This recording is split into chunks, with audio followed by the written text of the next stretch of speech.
தேவனே, இந்த அருமையான இந்த நாளிலே உம்முடைய வேத பாடங்களையும் வேதத்தில் உள்ள ரகசியங்களையும் நாங்கள் ஜனங்களுக்கு சொல்ல நீர் எங்களை தெரிந்து கொண்டதுக்காக உமக்கு கோடான கோடி சோஸ்திரம். நாங்கள் பேசுகின்ற இந்த வார்த்தைகள் யாரை நீர் ஆயத்தப்படுத்தி இருக்கிறீர்களோ அவர்கள் எல்லாருடைய மனங்களுக்கும் இந்த வார்த்தைகள் சென்றடைய நீர் கிருபை செய்யும். உம்மை வாஞ்சியோடு தேடுகிற அனைவர்களுக்கும் இந்த வெளிச்சம் சென்றடைய நீர் தாமே உம்முடைய பரிசுத்த ஆவியானோர் கூடாக கிருபை செய்யும்.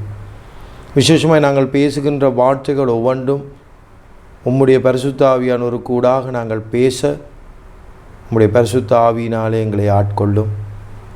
எல்லா காரியத்தையும் உம்முடைய கரத்தில் ஒப்புக் கொடுக்கிறோம். எங்கள் சித்தம் அல்ல, உம் சித்தமே நிறைவேறும் என்ற விசுவாசத்தோடு எங்களுக்காக கல்வாரி மற்றும் சிலுவை சுமந்த இயேசு கிறிஸ்துவின் இனிய நாமத்தினாலே கேட்கிறேன் நல்ல பிதாவே, ஆமென்.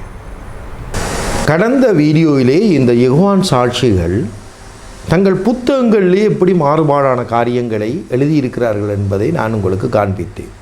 ஆனால் இன்றைய நாளிலே அவர்கள் பரிசுத்த பைபிள் என்று நம்புகிற இந்த புத்தகத்திலே எப்படி அவர்கள் பைபிளில் இல்லாத காரியங்களை போட்டு எழுதியிருக்கிறார்கள் என்பதை நாங்கள் உங்களுக்கு தெளிவாக காண்பிக்கப் போகிறோம்.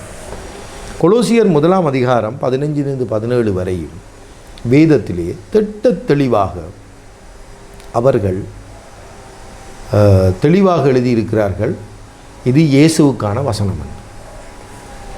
ஆனால் இங்கிலீஷ் பைபிளிலே பார்த்தீர்கள் என்றால் அவர்கள் இயேசுவினால் எல்லாம் படைக்கப்பட்டதென்று இருக்கும் பொழுது அதை மற்றவைகள் என்று ஆல் அதர் திங்ஸ் என்று அதர் என்றதை பிராக்கெட் போட்டு எழுதியிருக்கிறார்கள்.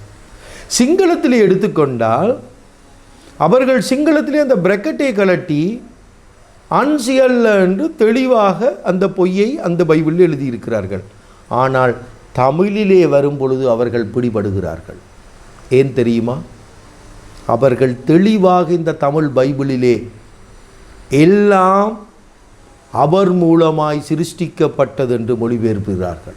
இதை நீங்கள் வடிவாக பாருங்கள். இந்த தமிழ் பைபிள் மட்டும்தான் அவர்களோட மொழிபெயர்ப்பிலே நாங்கள் இதை பார்க்குறோம். 2018 பதிவு இந்த யோவான் சாட்சி இந்த பைபிள் 2018 இந்த தமிழ் பைபிளிலே மட்டும்தான் அவர்கள் சரியாக மொழிபெயர்க்கிறார்கள்.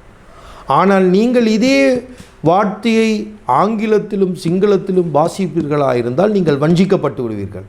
என்றால் எல்லாம் அவர் மூலமாய் படைக்கப்பட்டதுக்கு அவர்கள் மற்றவைகள் அவர் மூலமாய் படைக்கப்பட்டது என்று மொழிபெயர்த்திருக்கிறார்கள். அப்போ அதிலிருந்து என்ன தெரிகின்றது?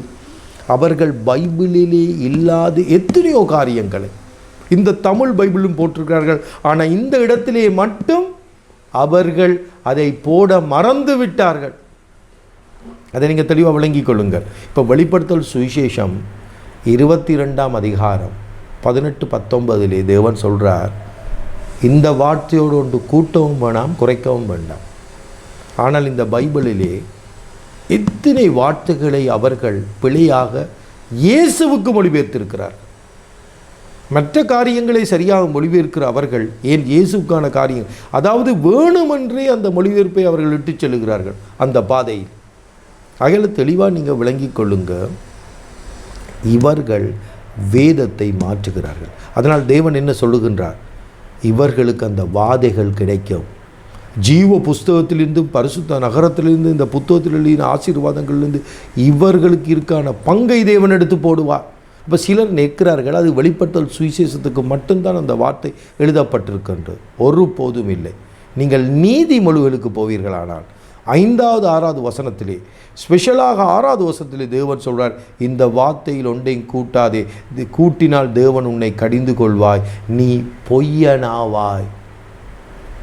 இவர்கள் பொய்யராகிவிட்டார்கள் என்றால் வேதத்தில் இல்லாத வார்த்தைகளை இவர்கள் தங்கள் வேதாங்கங்களிலே வேணுமென்றே உட்புகுத்தி எழுதி கொண்டிருக்கிறார்கள். ஆனால் இந்த கொலோசியர் மட்டும் அவர்கள் அந்த விஷயத்தை எழுத மறந்து விட்டார். சிங்களத்திலும் சரி ஆங்கிலத்திலும் சரி அந்த வார்த்தையை ஆதி மூல பாஷையில் இல்லாத வார்த்தையை செருகி போட்டிருக்கிறார்கள். ஆனால் தமிழிலே தெளிவாக சொல்லுகிறார்கள், இயேசு கிறிஸ்துவானவர் வானத்தையும் பூமியில் உள்ள எல்லாவற்றையும் சிருஷ்டித்தார் என்று. அப்படி என்றால் ஏன் சிங்களத்திலே அவ்வாறு அவர்கள் மொழிபெயர்க்கவில்லை?